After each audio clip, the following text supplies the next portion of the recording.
Commissioner Ranganathan గారు 100% మంచి పని చేస్తుండు. ఆయన ప్రజల కోసం పనిచేస్తుండు. ఆయన నిజమైన నిజాయితీన ఒక ఆఫీసర్. ఈ హైడ్రా మీద విమర్శలు అనేది కబ్జా కోరులో చేస్తున్నటువంటి ఆరోపణ. ఎందుకంటే ఈ నాలాలను, ఈ చెరువులను, ఈ కుంటగట్టలను అన్నిటిని లేవల్ చేసి ఏదైతే నీళ్లు నిల్చున్న దగ్గర ఇల్లు నిర్మాణం చేయడం చేసి వీళ్ళందరూ రియల్ ఎస్టేట్ లో తొత్తులుగానే వ్యవహరిస్తారు. ఎవరైతే ఆరోపణ చేస్తారో ఈ హైడ్రా రావడం నిజంగా చెప్పాలంటే ఇది పేద ప్రజలకు చాలా అవసరం. ప్రస్తుతం కొంతమందికి ఇబ్బంది కలగొచ్చు, కానీ దీని వల్ల భవిష్యత్తులో ఎక్కడ నీళ్లు ఉండాలో నీళ్లుండే దగ్గర నీళ్లు ఉండాలి, మనుషులుండే దగ్గర మనుషులు ఉండాలన్నదే ఈ హైడ్రా యొక్క ముఖ్య ఉద్దేశం.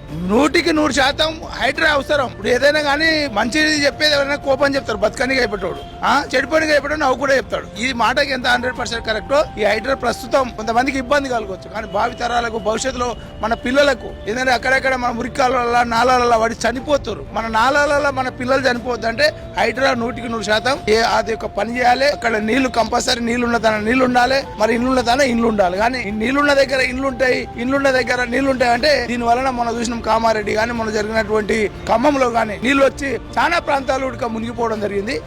ఈ ప్రజలు మునుగొద్దు అనుకుంటే హైడ్రా పనిచేయాలి.